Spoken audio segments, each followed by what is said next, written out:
우리 이민교회 초기, 그러니까 한 40여 년 전에 시드니에서 한인교회들이 모여서 부활절 연합 예배를 해마다 드렸습니다.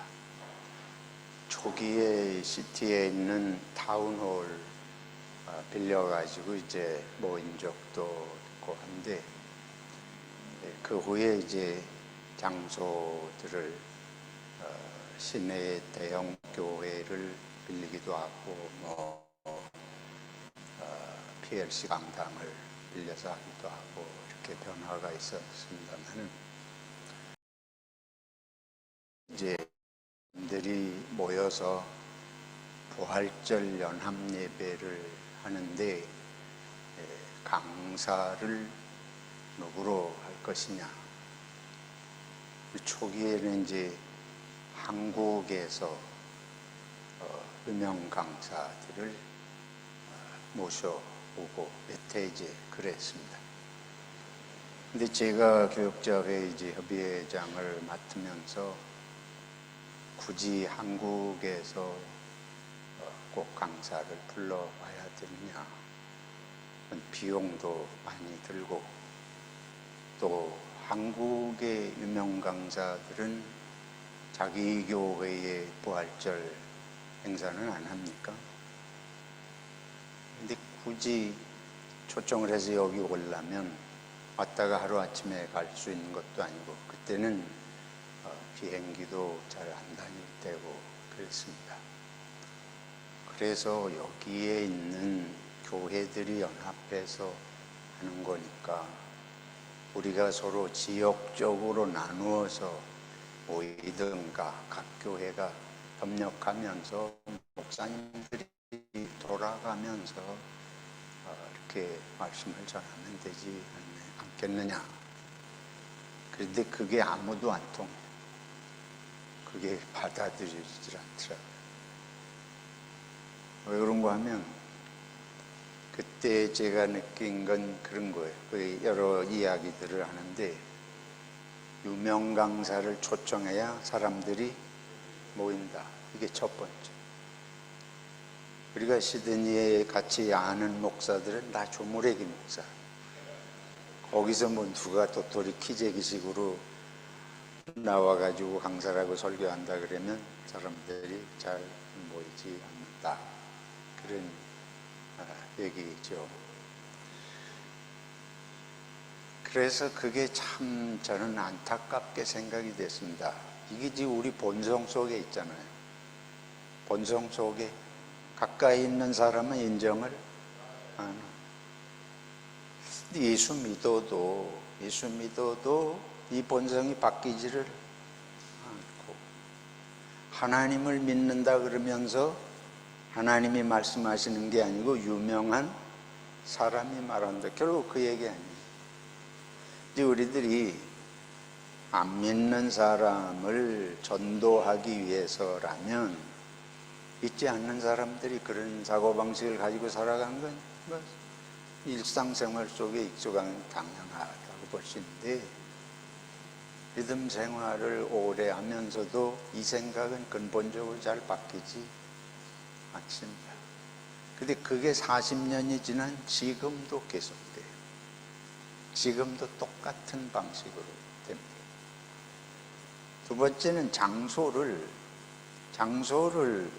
제가 지역별로 그 새벽에 먼 데서 모이기 힘드니까 꼭 가까운 지역별로 한인교회 어느 한 교회를 정해서 그 교회에 모여가지고 예배하고 다음에는 또 다른 교회로 하고, 근데 그것도 안 통하는 거예요.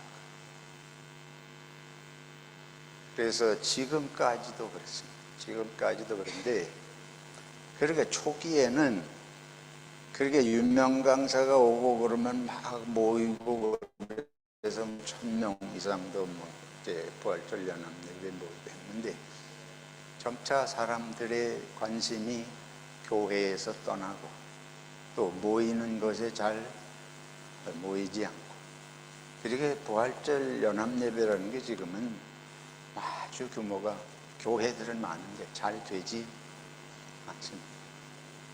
그리고 꼭 그 기간이 고난주간이 있잖아요. 고난주간 끝에 이제 부활절인데, 고난주간에 대부분 각 교회들이 행사하잖아요. 근데 그 집회를 목금토, 금토일 이런 식으로 하면 고난주간 각 교회 행사가 이루어지지 어렵죠. 그리고 그 고난주간 행사를 각 교회가 하면 거기 참석하기가 힘들고, 또 한 가지 심각한 문제는 유명 강사라고 오신 분들이 고난주간하고 아무 상관없는 설교를 하는 거예요. 일반 대중이 그냥 듣기 좋은, 자기가 한국에서 했던 잘했던 설교 이런 중심으로 하니까 어떤 경우는 제가 보면 아주 고난주간하고 완전히 거꾸로 가는 거예요. 이런 메시지를 와서 전하는 이제 그런 경험들을 많이 하게 되었습니다. 예수님께서 고향에 가셨습니다. 그 자라나신 나사렛, 지난주에 우리 읽었잖아요. 4장 오늘 앞부분을 지난주에 읽은 거예요. 그 자라나신 곳 나사렛, 이르고 표현해서 그 자라나신 곳 나사렛에 가셔서 회당을 방문하시고 안식일에 거기서 이제 성경을 읽으셨는데, 이사야 61장 1절에 한 말씀, 누가복음 4장 17절 18절을 이제 보면 하나님께서 주의 영을 보내셔서 내가 이 땅에 메시아로 왔는데, 메시아는 말을 직접 하시진 않지만 주의 영이 임해서 가난한 자에게 복음을 전하게 하시고, 쭉 이제 그 말씀을 읽으시고는 오늘날 너희 귀에 이 말씀이 응하였다. 다시 말하면 이 말씀이 이루어졌고 그 주의 영이 임해서 이 일을 하러 온 것이 바로 예수님 자신이다. 이 메시아 선언을 하는 그런 말씀입니다. 이제 그거에 후속으로 연결된 게 오늘 말씀인데, 예수님께서 이 말씀을 하실 때에 고향 사람들이 그 말씀을, 은혜로운 말씀을 잘 받아들였다. 그렇죠?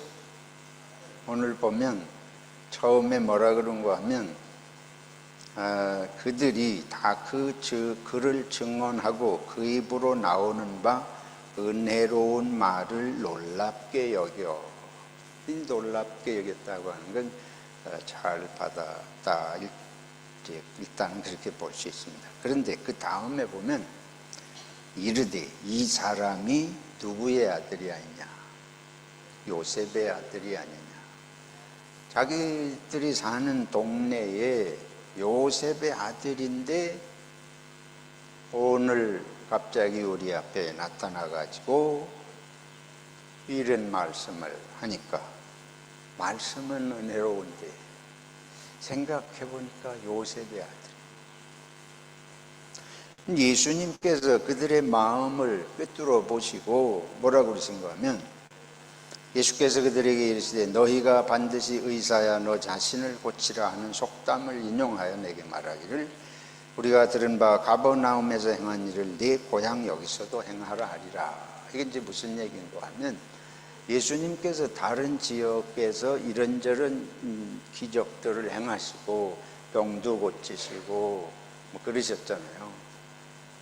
근데 그래야 유대인들은 하나님이 보낸 놀라운 기적을 행하는 하나님의 사람, 선지자나 뭐 이런 하나님의 구원자, 이러면 이제 기적 같은 걸 보이고 그래야 되는데, 예수님이 다른 동네에서 그런 놀라운 일들을 행하셨다, 벌써 소문을 다 이들이 들어서 알고 있죠. 근데 그 예수가 우리 동네에 와서 보니까 요셉의 아들이야. 그러니까 속으로 어릴 때부터 같이 자라고 했는데 네가 무슨 갑자기 선지자 노릇을 우리 가운데 와서 하려고 하느냐, 그러면서 속으로 다른 데서 기적을 행했다며 여기 와서도 해보라. 이런 마음이 속에 이미 움직이고 있는 걸 예수님께서 간파하시고 이 말씀을 하시는 거예요. 그러니까 근원적으로 같은 동네에서 어린 시절 보내고 그런 모습을 보고서는 하나님의 사람인 것을 믿지 않고자 하는 이런 마음을 예수님이 꿰뚫으신 것이지요. 그래서 이르시기를 내가 진실로 너희에게 이르노니 선지자가 고향에서는 환영을 받는 자가 없느니라.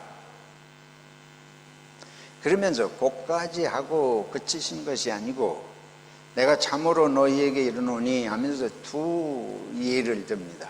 엘리야 시대에 이 유대 땅에 사람들이 많이 있었지만 하나님께서 엘리야 선지자 아합 왕에게 이 현상수배자가 돼가지고 쫓기는 그 엘리야 선지자를 하나님이 이 유대 땅에 그 많은 사람들에게 보내시지 않고 시돈 땅, 이스라엘의 저 북쪽 넘어 해변가에 있는 이 시돈은 유대 땅이 아니고 유대 땅 넘어서 이방 땅이 옳습니다. 그 시돈의 사르밧 동네에 사는 과부의 집에 보내셨다. 둘째는 엘리야 뒤에 온 엘리사 시대에 이스라엘에 병든 사람도 많고 특히 나병이 그때 많을 텐데 나병 환자들이 이스라엘에 많았지만 호침을 받은 사람이 한 사람 있었는데 수리아 지역의 나만이라는, 우리 잘 알잖아요. 나만 장군, 그 이방인 있지 않습니까? 유대인이 아니고 그 사람이 엘리사 선지자를 통해서 하나님께 고침을 받았느니라. 그리고 이 두 가지의 예를 들었는데 공통점은 뭔가 하면 하나님께서 그 선지자들을 이방인에게 보내셨고 그래서 살리시고 또 이방인을 하나님은 유대인이 아니고 이방인을 엘리사 선지자를 통해서 이렇게 고치셨다. 회당에 있는 자들이 이것을 듣고 다 크게 화가 나서 일어나 동네 밖으로 예수님을 쫓아냅니다.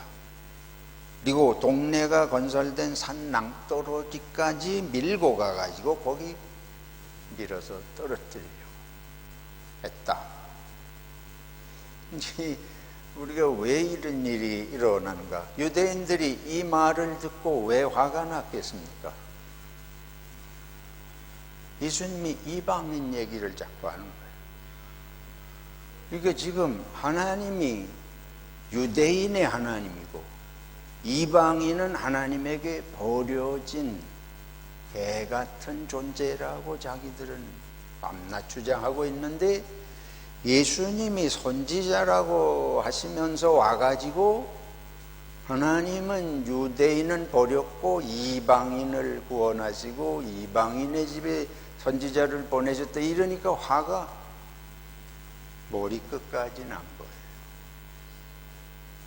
이거는 우리가 중국 사람들을 막 높여 세우고 하나님이 중국인은 사랑하시고 한국 사람은 이거 못 돼가지고 거들떠보지도 않으신다 하거나 하나님이 일본 놈들은 사랑해요. 용서하십시오. 일본 사람은 사랑하시고 한국인은 못 돼가지고 거들떠보지도 않으신데 이거 똑같은 얘기예요. 그러면 그게 기분이 좋을 리가 없잖아요. 더 심각하게 제가 말씀드릴게요. 하나님이 북한 사람을 사랑하시고 돌보시고 남한 사람은 못돼서 돌아보지도 않으신다. 그럼 우리는 어떻게 생각하겠습니까? 그거 못지않은 얘기입니다. 우리는 공산주의, 친일파 이런 것들은 30년, 40, 50년 얘기지만 유대인들은 이게 수백 년, 1000년, 2000년이 되는 얘기예요. 이방인은 가까이 하지도 말아야 되고, 이방인 집에 들어가지도 말아야 되고, 이방인하고 말도 섞으면 안 되고, 같이 먹지도 말아야 되고, 성전에는 이방인은 들어오지도, 성소에는 이방인 들어오지도 못하고, 이렇게 이방인에 대한 것이 너무 철저하게 되어 있는데, 예수님께서 이거를 파격적으로 이런 사례를 들어서 말씀하시니까 이 고향 사람들이 예수님에 대해서 너무 화가 나가지고 죽여 없애려, 높은 낭떠러지에서 밀어 떨어뜨리려고 그랬으니까 아주 죽이려고.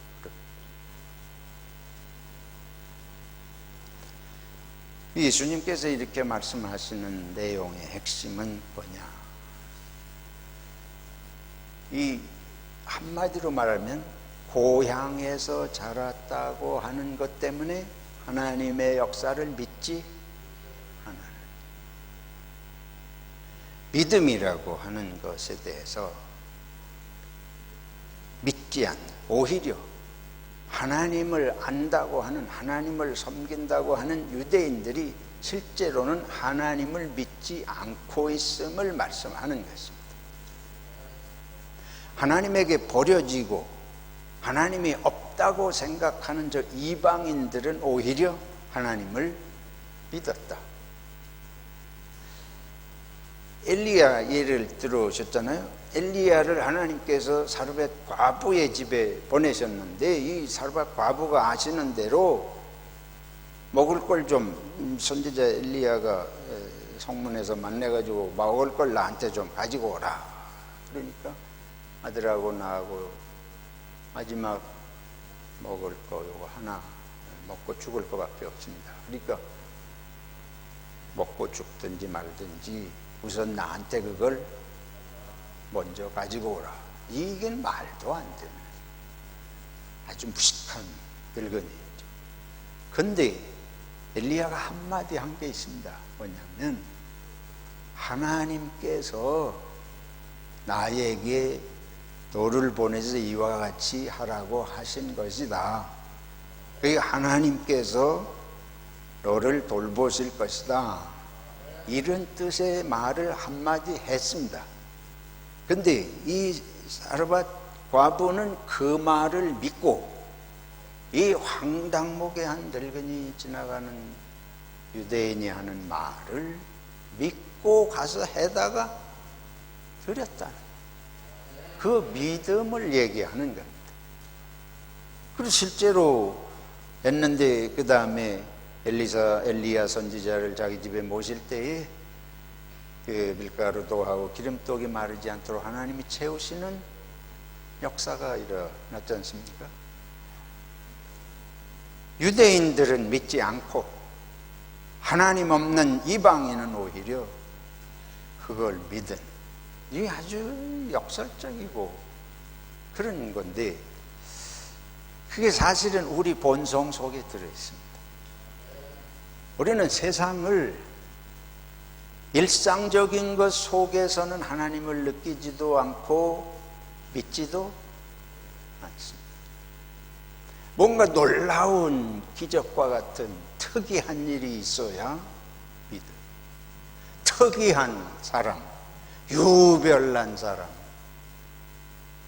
세계에 소문이 난 사람, 그런 사람이 말을 해야 믿는 거예요. 이건 하나님 안 믿는 사람들은 아까 말씀드린 대로 그렇게 생각할 거지만, 하나님 믿는 우리들에게 있어서 기본적인 신앙은 하나님은 언제 어디서나 누구를 통해서나 역사하실 수 있다. 이게 우리의 믿음인데, 실제는 그렇게 믿지 않는 거예요.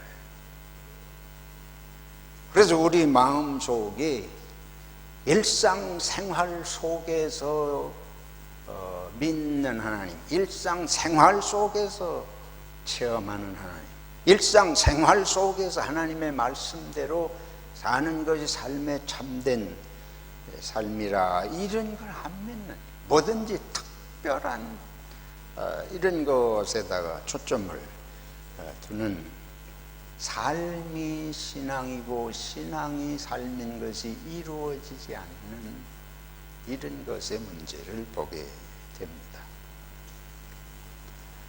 하나님이, 보이지 않는 하나님이 언제 어디서나 누구를 통해서나 역사하신다 하는 걸 믿으면 하나님 대하는 거나 사람 대하는 거나 다를 바가 없어야 될 거 아니에요.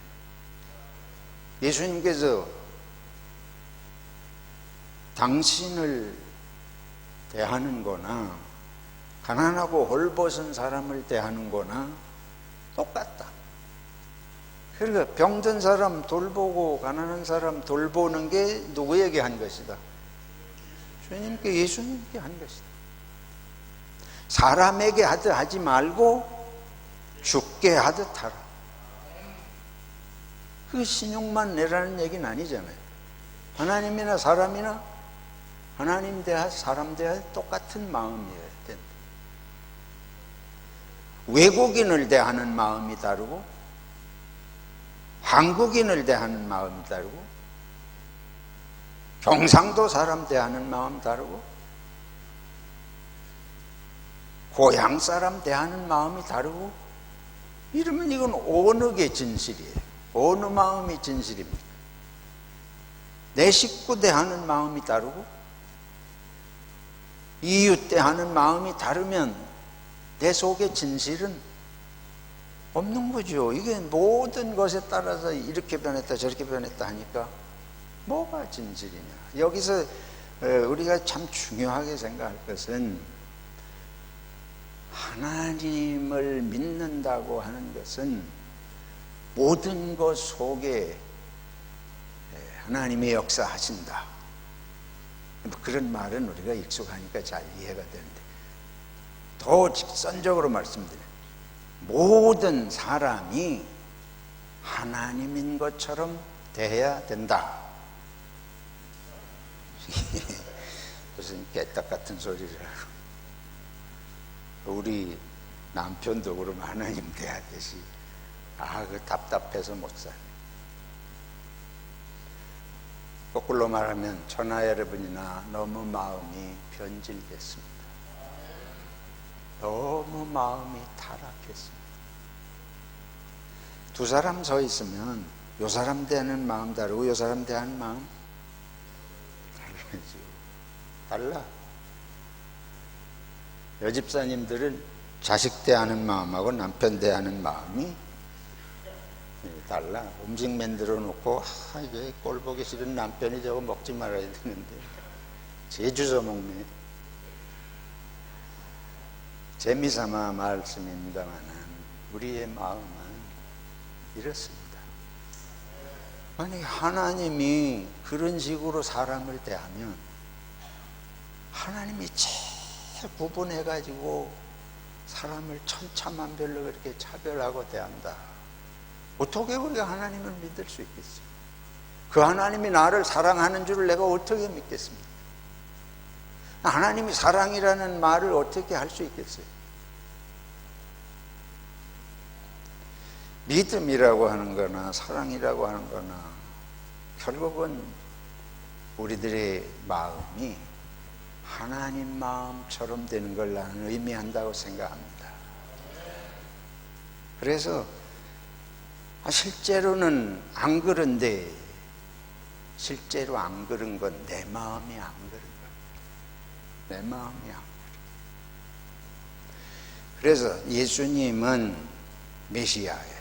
이 세상에 선지자 노릇하는 사람이 있고 선지자 역할을 하는 사람이 있고, 사람마다 다 그 역할이 다르잖아요. 늘 말씀드리듯 눈이 있고 코가 있고 입이 있고 다 역할이 다릅니다.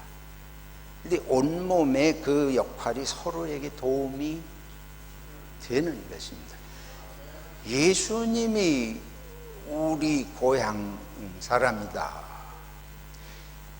이 하나님의 말씀을 받고 다른 데서 병든 사람도 고쳐주고 기적도 행하는 분이 우리 동네에서 났다. 그분이 우리 동네에 오셨다. 그러면 우리가 순수하게 생각하면 감사하고 하나님께 찬양을 드리고 예수님을 한번 손이라도 잡아보고 싶을 때고 이럴 텐데, 이게 고향 사람들이 저거 목수의 요셉의 아들 아니야? 이러니까 금방 생각이 뒤집혀가지고 여기 와서도 뭘 행세를 하려 그러냐, 뭐 이런 식으로 사람이 뒤집히는 이런 모습인데, 사실은 그 거꾸로예요. 예수님이 오셔서 우리 앞에서 뭐 선지자 노릇을 하려 그러냐, 이게 아니고, 예수님이 오신 건 우리에게 뭔가를 뭐 혼을 내고 깨우치고 뭐 일을 하는 게 아니고 우리를 도우시러 오신 거 아닙니까? 사실은 모든 사람에 대해서 저 사람은 나에게 도움이 되는 사람, 나는 저 사람에게 도움이 되어야 하는 사람, 코는 눈과 입과 서로 도움이 되는 관계예요. 하나님이 그렇게 지으셨기 때문에 모든 사람은 모든 사람에 대하여 반드시 도움되는 파트가 있다. 그게 이제 은사가 주어진 걸 말씀하는 거예요. 각 사람에게 은사가 주어졌습니다. 근데 그 은사라고 하는 건 자기를 유익하게 한 것이 아니고 다른 사람을, 공동체 전체를 복되게 하기 위한 하나님의 창조의 섭리 아닐까. 우리가 이 말씀 속에서 우리들이 생각하는 것은 매일매일의 삶 속에서 누구를 향해서든지 저 사람은 나의 원수가 아니고 저 사람은 나하고 관계없는 사람이 아니고 모든 만남 속에는 하나님이 그 사람을 나에게 유익하도록 하시거나 내가 그 사람에게 유익해서 하나님의 나라의 뜻을 이루도록 만나게 하셨다. 이게 이제 교회가 깨달을 건 그겁니다. 그 목회 데이터 연구소라는 뭐 연구소가 있대요. 거기에서 금년에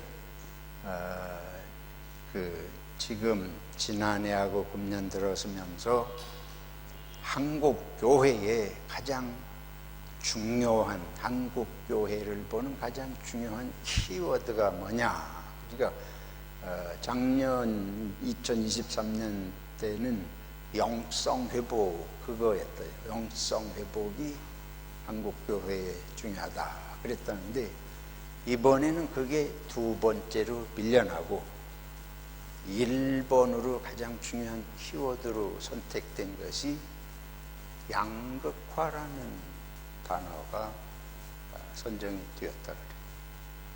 지금 한국 사회 양극화가 심하잖아요. 정치적으로 양극화가 너무 심해요. 근데 이건 정치적 양극화를 넘어서서 거기 해설을 그렇게 해놨더라고요. 대형 교회와 작은 교회의 양극화가 너무 극심하다. 큰 교회들은 여전히 떵떵거리고 하지만 작은 교회들은 생존 자체가 위협을 받는, 이 현상이 너무 심해졌다. 그 말은 뭐예요? 이 현상이 심해졌다는 건 서로 돌보지 않는, 자기만 살면 돼요. 이 어디가 그런 게 문제인가? 교회가 그렇다. 교회. 내 몸에 손이 잘려나가면 오른손이 잘려졌어요. 왼손이 행복하다. 제 오른손 저는 맨날 잘린 척 하자 잘 잘려져 나가요. 그럴 몸이 있겠습니까? 몸의 원리로 보면. 근데 현실 세상은 그렇다고 해요. 서로 너무 미워. 미움이 모든 것에, 양극화의 밑바닥엔 미움이 발생하죠. 미움이 발생해요.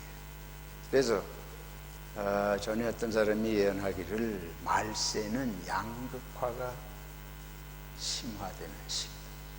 아주 가장 양극화가 심화되면 말세가 온다. 근데 지금 점점 그런 세상으로 가고 있습니다. 이 호주도 네오나치즘이라고 해서 호주도 이 하이 히틀러 하면서 하는 그 극우주의, 백인 우월주의, 이게 호주도 지금 아주 심각한 문제로 대두가 되고 있습니다. 그래서 반유대주의, 유대인들을 멸시하고 없애버려야 된다. 이게 이제 호주까지 그 영향이 와가지고 호주에서 지난주에도 그런 사건이 일어나고 그랬잖아요. 세계가 점점 이런 극화 양쪽으로 너무 극단주의로 나가는 이런 현상이 아주 심해지고 있습니다. 근데 지금 교회도 그런 데 휩쓸려가지고, 교회도 휩쓸려서 교회의 본질이 무엇인지를 자꾸 잊어버려요. 우리가 조심해야 되겠습니다. 그리고 다른 사람 모두가 하나님이 주신 은사가 있고, 에게 주어진 은사가 있고, 이거를 서로 협력해서 함께 일하는 것이지, 저 사람이 잘하고 그런 게 내가 시기할 일도 아니고, 이걸 자꾸 비교하고 경쟁해서는 하나님의 나라를 이룰 수 없어요. 이 신앙생활은 스포츠가 아닙니다. 신앙생활은 예체능이 아니에요. 예체능계에서는 1등만 기억해. 1등만 기억되는 게 예체능계예요. 이번에 그 호주 테니스 오픈에서 시노라는 사람이 우승을 했고, 준우승을 한 사람이 지브레프라는 사람입니다. 근데 이 지브레프라는 사람이 US 오픈하고 프랑스 오픈하고 이 호주 오픈에서 전부 중결승에 가가지고 3번, 마지막 파이널까지 갔는데 3번 다 져가지고 준우승만 했다. 뭐 이러면서 그 시드니모닝의 기사를 내면서 1등만 기억한다. 이러고는 뭐 기사가 난 걸 제가 읽어봤는데, 예체능 잘하듯이 공부 잘하듯이 그런 식으로 교회 생활하면 우리는 항상 불행합니다. 1등만 기억되는 세상은 하나님의 나라 될 수 없습니다. 다 1등이요. 무슨 소리냐면 코보다 더 1등 가는 부분이 몸에, 코도 1등이, 눈도 1등이. 눈은 보는 데서 1등, 코는 냄새 맡는 데서 1등. 뭐든지 몸에 다 1등이에요. 자기 맡은 일은 다 1등이지. 근데 눈은 냄새 맡는 데는 빵점. 근데 눈이 자기 본다고 나만 1등이라고, 그거 어리석은 것처럼 여러분이나 저나 어느 한 부분에 주어진 은사로 봉사하고 기여하는 것이지 다 잘하는 거 아닙니다. 반드시 다른 사람의 도움을 받고 도움을 주어야 된다. 이 고향 사람들이 하나님의 역사를 깨닫지 못하고 사람의 눈으로만 보다가 메시아를 동네 밖에 밀어떨어 죽이려고 하는 이 어리석음. 저와 여러분이 교회 생활을 사람의 눈으로만 하면 밤낮 비워, 밤낮 싸우고 돌아서면 뒷담화하고, 그럼 교회는 있으나? 이건 세상 사람 다 그렇게 사는데 교회도 그러려면 뭐로 우리가 시간 들여가지고 애쓰면서 보여요. 여러분들은 헌금하고 주님의 은혜대로 하나님의 나라 함께 이루어갈 때만 우리의 희생과 헌신 의미가 있고, 반드시 남을 인정하고 하나님이 역사하시는 눈으로 봐야 할 줄로 믿습니다.